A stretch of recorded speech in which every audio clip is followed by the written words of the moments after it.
രജിഷ ഇവരൊക്കെ ഗംഭീര പെർഫോമൻസാണ്. ഞാൻ പക്ഷെ അതിനേക്കാൾ അത്ഭുതകരമായി തോന്നി ഞാൻ ഈ കർണനിലാണ് ആദ്യം അഭിനയിച്ചത്, പിന്നെ മാമനില്. ഇതിനകത്ത് മിക്കവാറും അഭിനയിച്ചിരിക്കുന്ന ആളുകളൊക്കെ തിരുനെൽവേലിയിലെ സാധാരണ ആളുകളാണ്. അല്ലെങ്കിൽ മാരിയുടെ കൂടെ നടക്കുന്ന ഫ്രണ്ട്സ്, അസിസ്റ്റന്റ് ഡയറക്ടേഴ്സ്, അവരുടെയൊക്കെ പെർഫോമൻസ് കണ്ടു കഴിഞ്ഞാൽ ഞെട്ടി തകർന്ന് തരിപ്പണായിപ്പോയി.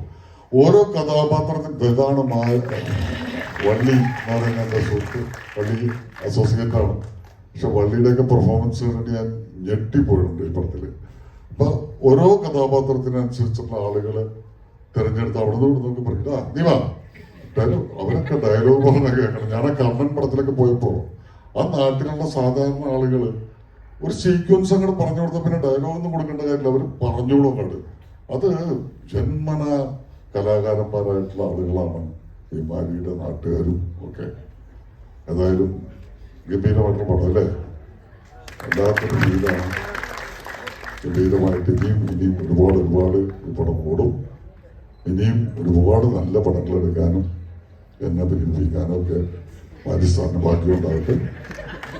All the best. Thank U.